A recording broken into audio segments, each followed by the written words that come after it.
ও মা গো, কি হলো কি হলো? আহ জিভে কামড় খেলাম।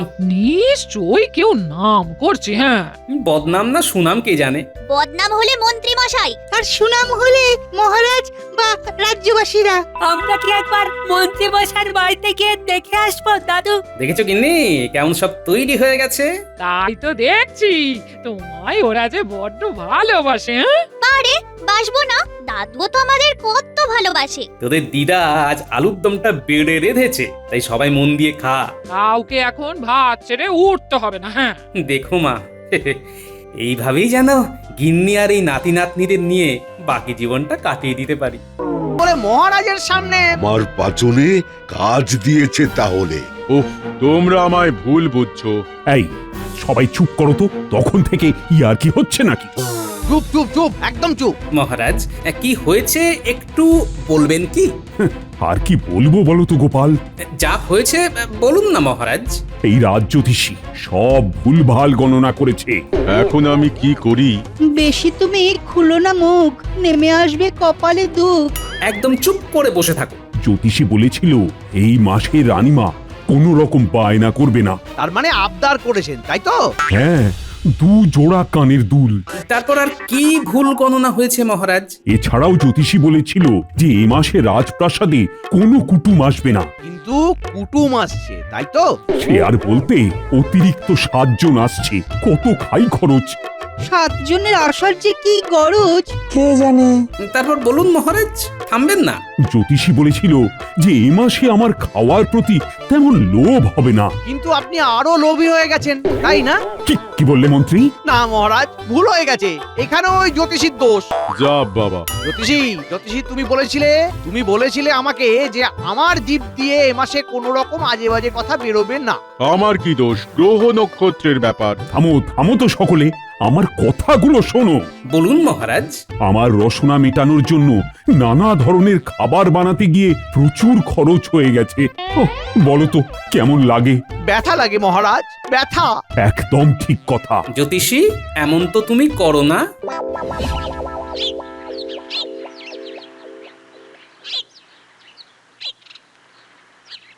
মন্ত্রী, তুমি জোর করে ছাদে নিয়ে এলে।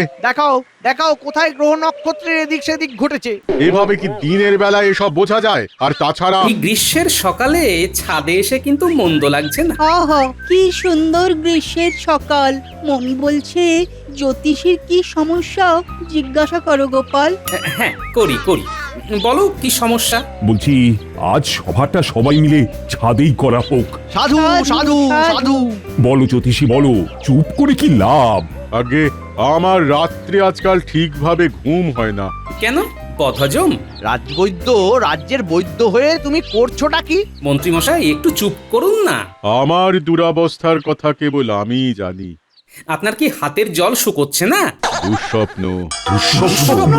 আর কি বলবো মহারাজ, গত 2 মাস দুঃস্বপ্নে ঘুম ভেঙে যাচ্ছে। ওই জন্যই তোমার রাত্রে ঘুম হচ্ছে না ঠিকঠাক। আর যত ভুল করছো গণনাতে। তা ঠিক কি ধরনের দুঃস্বপ্ন দেখেছো? কেন, তুমি জেনে কি করবে গোপাল? দেখেই না শুনে কান তো আছেই। এই তো দেখছি কোনোদিন সাপ, কোনোদিন কুমির, কোনোদিন ভূতে দুঃস্বপ্নে তাড়া করছে। না, দুঃস্বপ্ন দেখে ভয় পাওয়া সত্যি খুব বাজে ব্যাপার। হ্যাঁ, তাও আবার এসব ওই বাঘ, সাপ, ভূত।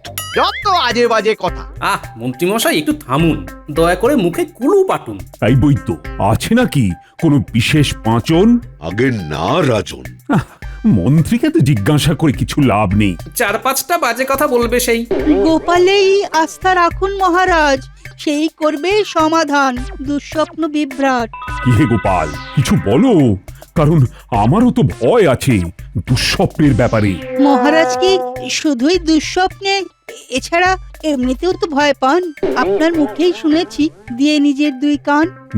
ঠিকই বলেছো, আমার আবার চোর ডাকাতে খুব ভয়। বলো গোপাল, উপায় বলো। কি শুনলাম? মহারাজ চোর ডাকাতদের ভয় পান?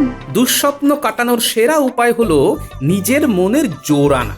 যদি ঘুম ভেঙেও যায় তাহলে নিজের মনকে বোঝাতে হবে যে ওটা দুঃস্বপ্ন। একদম ঠিক বলেছে গোপাল। মনের জোর না এলে দুঃস্বপ্ন জেঁকে বসবে। জ্যোতিষী, দিনখানেকের ছুটি নিয়ে তুমি বরং আরাম করো বাড়িতে। ঠিক বলেছেন মহারাজ। জ্যোতিষী, তুমি কদিন আরামই করো বাড়িতে, কেমন? তাহলেই দেখবে সব ঠিক হয়ে যাবে।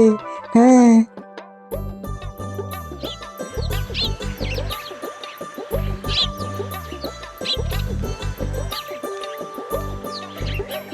মহারাজ ভালোই করেছেন জ্যোতিষীকে কদিন ছুটিতে পাঠিয়ে।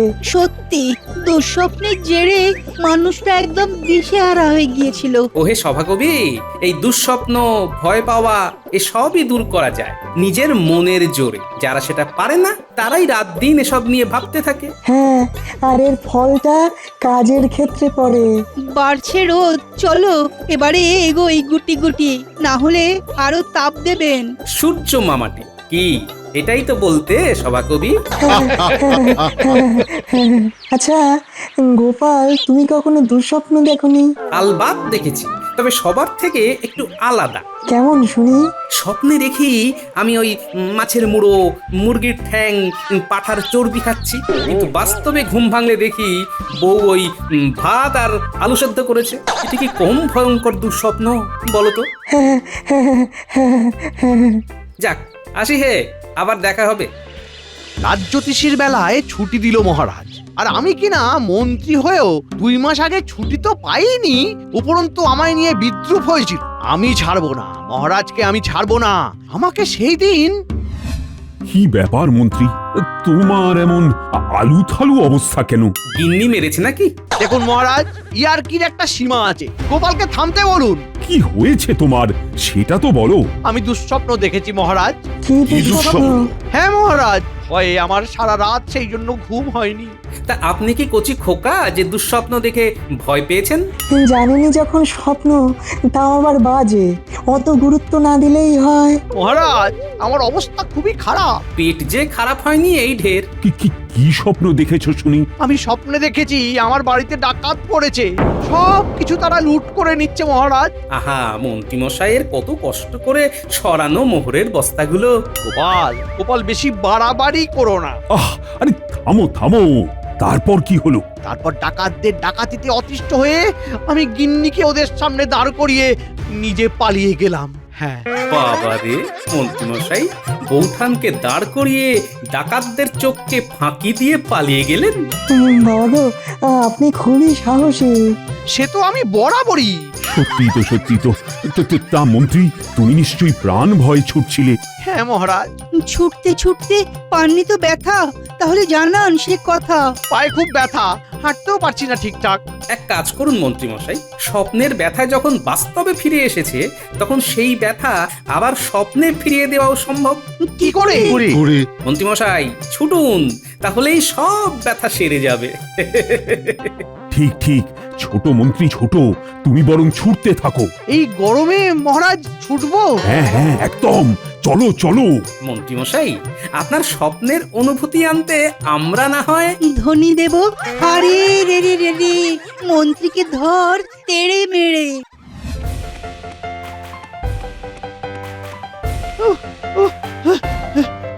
আমি আর পারছি না। বাঁচান মহারাজ, বাঁচান, বাঁচান মহারাজ। ছোট ছোট, পরে এক গ্লাস আমের শরবত খেয়ে নিও। আমরা হলাম ডাকাত। মন্ত্রীকে ধরবো ঠিক খাপাত। আরে রে রে রে রে রে রে রে রে।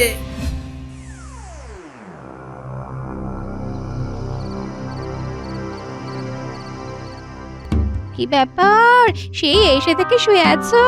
ভাবছি ভাবছি কি ভাবছো একটু শুনি। একখানা চিঠির কথা। কাকে? কে চিঠি পাঠালো গো? আরে আমি পাঠাবো। হ্যাঁ, চিঠিটা আসলে তুমি মহারাজকে পাঠাবে। কে? আমি চিঠি পাঠাবো, তাও আবার মহারাজকে? এইসব কি বলছো? গিন্নি গিন্নি গিন্নি, এই চিঠি পাঠানোটা একটা পরিকল্পনা, বুঝলে? তা তা আপনার পরিকল্পনাটা এবার শুনি শুনি শুনি। হুম হুম হুম হুম। আরেকটু গুছিয়েই বলছি গিন্নি। কি ব্যাপার মহারাজ, আপনাকে এত চিন্তিত দেখাচ্ছে কেন? বাবা, ভয় হচ্ছে রানী। কিসের ভয় মহারাজ? বয়স হয়ে যাচ্ছে তো। বয়স তো হবেই, কেউ কি আজীবন তার যৌবন ধরে রাখতে পারে মহারাজ? কিন্তু তুমি তো আছো একদম সেই প্রথম দিনের মতো। আপনার সঙ্গে আর মস্করা করা গেল না মহারাজ। আরে এইটাই তো জীবন। শুনলাম আপনি রাজ জ্যোতিষীকে কয়েকদিনের জন্য ছুটি দিয়েছেন মহারাজ। হ্যাঁ, বয়সের জেরে দুঃস্বপ্নগুলোকে সে বড়ই সত্যি সত্যি ভেবে নিচ্ছিল। এইটাই তো ব্যাপার, বয়স হলে কখন কি যে হয়। বড় চিন্তা হচ্ছে এসব ভেবে। অহেতুক ভাববেন না মহারাজ, আমি পাশে আছি। যা হবে দুজনে মিলে কিছু একটা উপায় বার করে ফেলবো মহারাজ। এছাড়াও আমাদের পাশে আমার সভাসদরা তো আছেই। বাকিদের কথা জানি না, তবে গোপাল থাকবেই থাকবে।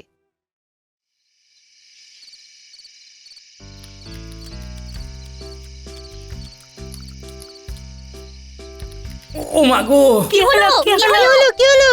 আহ, জিভে কামড় খেলাম। নিশ্চয়ই কেউ নাম করছে। হ্যাঁ, বদনাম না সুনাম কে জানে। বদনাম হলে মন্ত্রী মশাই, আর সুনাম হলে মহারাজ বা রাজ্যবাসীরা। আমরা কি একবার মন্ত্রী মশাইয়ের বাড়িতে গিয়ে দেখে আসবো দাদু? দেখেছো কিন্নি কেমন সব তৈরি হয়ে গেছে। তাই তো দেখছি, তোমায় ওরা যে বড্ড ভালোবাসে। হ্যাঁ, আরে বাসবো না, দাদুও তো আমাদের কত ভালোবাসে। তোদের দিদা আজ আলুর দমটা বেড়ে রেঁধেছে, তাই সবাই মন দিয়ে খা। কাউকে এখন ভাত ছেড়ে উঠতে হবে না। হ্যাঁ, দেখো মা, এইভাবেই যেন গিন্নি আর এই নাতি নাতনিদের নিয়ে বাকি জীবনটা কাটিয়ে দিতে পারি। বাবা, এই মাঝ রাতে কি আর ভালো লাগে এসব লিখতে? আরে আস্তে কথা বলো, দেওয়ালেরও কান আছে। এই চিঠিতে কি লিখতে হবে? কবে রাজবাড়িতে ডাকাতি করতে যাবে? ওরে বাবা, আমায় কি এখন তবে তবে ডাকাত সাজতে হবে? গত 2 মাস আগে মনে আছে, ডাকাতের দুঃস্বপ্ন দেখে ভয় পেয়ে মহারাজকে বলেছিলাম বলে ওরা তোমায় নিয়ে মজা করে সারা মাঠ ময় দৌড় করিয়েছিল। আজ শুনেছি মহারাজের ডাকাতে ভয়, তাই তোমায় দিয়ে ইচ্ছে করে ডাকাতের ভাষায় একখানা কড়া চিঠি পাঠিয়ে মহারাজকে নাস্তানাবুদ করব। ও, তাই তোমার হাতের লেখা যাতে বুঝতে না পারে সেজন্য আমায় দিয়ে লেখাচ্ছ, তাই তো? একদম ঠিক। কিন্তু আমি তো অনেক বানান ভুলে গেছি। আরে আমি সব বলে দেব। তাহলে বলো, এই বানানটা বলো, এই বানানটা। হা রে রে রে রে রে রে রে।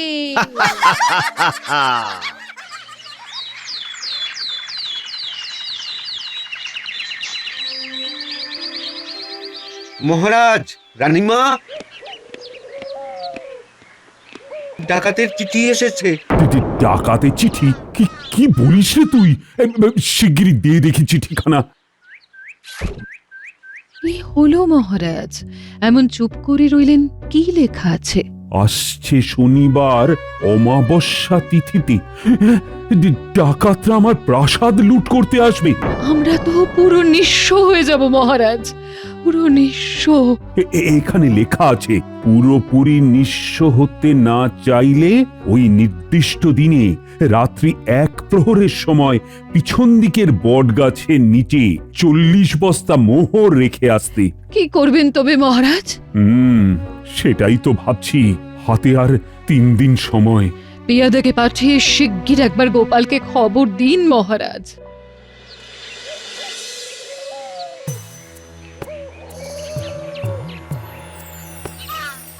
গোপাল দাদা, গোপাল দাদা, ও গোপাল দাদা, আরে শিগগির একবার বাইরে আসুন। মহারাজ ডেকে পাঠিয়েছেন, খুব বিপদ। বলিস কি রে, হলো কি? ডাকাতের চিঠি এসেছে।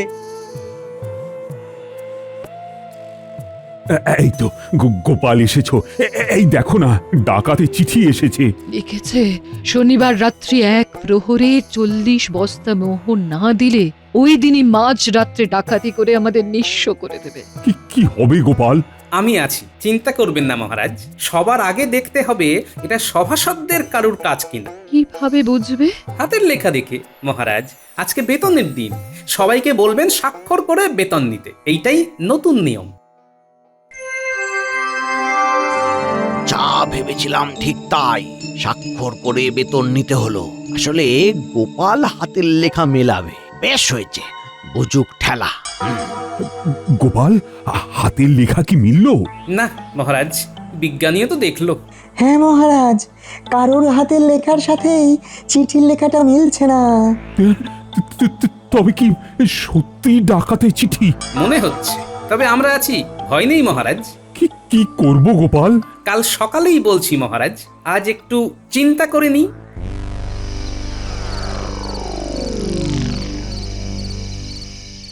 এই ঘটা, তুই আর বটা মিলে। 1 মিনিট, বটা যেতে পারবে না, শরীর খারাপ।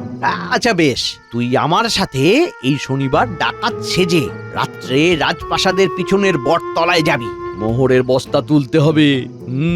বাবা, এমনি চোর হচ্ছে না, আবার ডাকাত। শোন, বাজে বকিস না, মনে রাখবি কি বললাম। তা মহারাজ কি এমনি এমনি আপনাকে মোহর দেবেন? ডাকাতের ভয় দেখিয়েছি, বলেছি 40 বস্তা মোহর না রাখলে রাজবাড়ি নিঃস্ব করে দেবো ডাকাতি করে। হ্যাঁ, আপনি কি করে জানছেন? হ্যাঁ, উনি মোহর রাখবেনই? এইটুকু চিনি মহারাজকে। আপনাকে ডাকাত সাজলে কেমন লাগবে? এই মেলা বকিস না তো, যা এখন যা।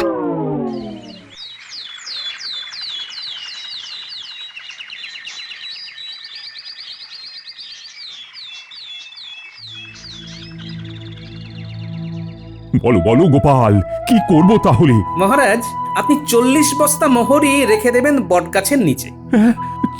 40 বস্তা মোহরই রেখে দেব? হ্যাঁ, ঝুঁকি তো নিতেই হবে মহারাজ, হাতের লেখা দেখে তো চেনাই গেল না। আর তারপর যদি ডাকাত না ধরা পড়ে? আশা রাখুন মহারাজ, এখন এসব ভাববেন না। এত সকাল সকাল ডাকলে কেন দাদু?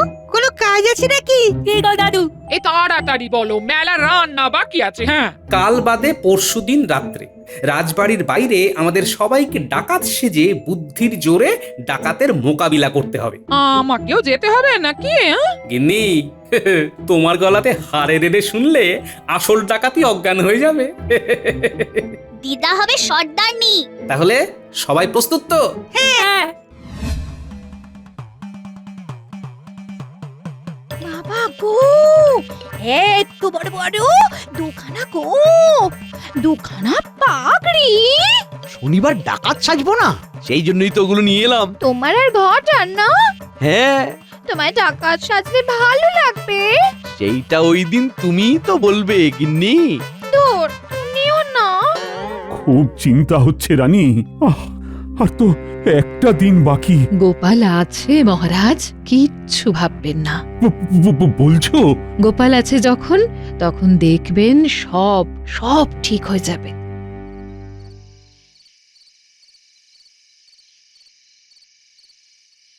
গিন্নি, তুমি সামলে দেখো, পড়ে যেও না। আমি তো ভাবছি কখন হুঙ্কার দেবো। হ্যাঁ, থামো থামো থামো, আমার পিলে চমকে যাবে। সবাই চুপ, দূরে দুখানা ছায়া দেখা যাচ্ছে। মাত্র 2খানা, ওর চিৎকার। হ্যাঁ, চুপ, এখন না, আগে দেখি, কাছে আসো। নে নে, ঝপাঝপ তোল, ঝপাঝপ তোল। ওরে বেটা, মন্ত্রী আর ঘটা ডাকাত সেজেছে। দাদু, লাফাবো মন্ত্রীর গায়ে? গিন্নি, হুঙ্কার দাও। ন্যাপলা, মন্ত্রীর মাথায় লাফা। আমি ঘরটাকে দেখছি। আমি মোহর। ওরে বাবা, তো মেয়ে ডাকাতের গলা বলে মনে হলো।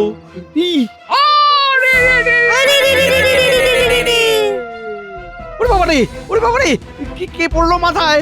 কোন ডাকাত? ও, ওরে বাবা রে, আমার মাথায়ও কেট দিল কাঠটা। ওরে বাবা রে, ছাড় ছাড় ছাড়। ওরে বাবা, ছাড় ছাড়।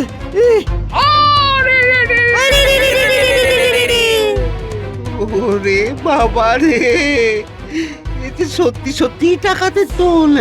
হ্যাঁ, আমি পালালাম, আমি পালালাম। আমি কিছু করিনি, আমি কিছু করিনি। দেখি দেখি, কে তোমরা? আবার বাচ্চাদের মতো খাটো ডাকাত আছে। গিন্নিকে দিয়ে চিঠি লেখালাম, তাহলে আসল ডাকাতদের খবর দিল কে? ওরে বাবা, ওরে বাবা, বাঁচাও, বাঁচাও! দরজা খুলুন মহারাজ, মহারাজ বাঁচান, দরজা খুলুন মহারাজ! এ কি মন্ত্রী, তুমি এখন এমন বেশে নকল গোফে? বাঁচান, বাঁচান মহারাজ, বাঁচান! আমার ডাকাতের দল তাড়া করেছে মহারাজ। তুমিও তো ডাকাতের মতোই সেজেছো দেখছি। মাফ করবেন মহারাজ, মাফ করবেন। আমি স্ত্রীকে দিয়ে চিঠি লিখিয়ে ডাকাত সেজে আপনার মোহর নিতে এসেছিলাম মহারাজ। ছি মন্ত্রী, ছি! এসে দেখি সত্যিকারের ডাকাতের দল।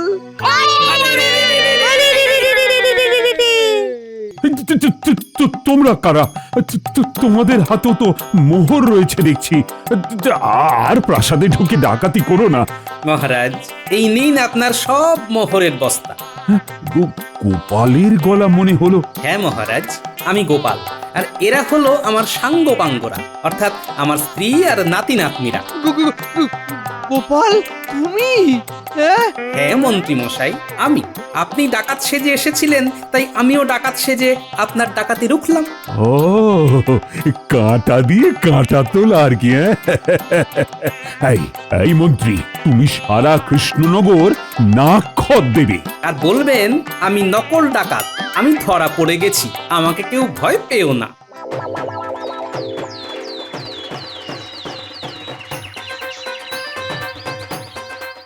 আমি নকল ডাকাত, আমি ধরা পড়ে গেছি,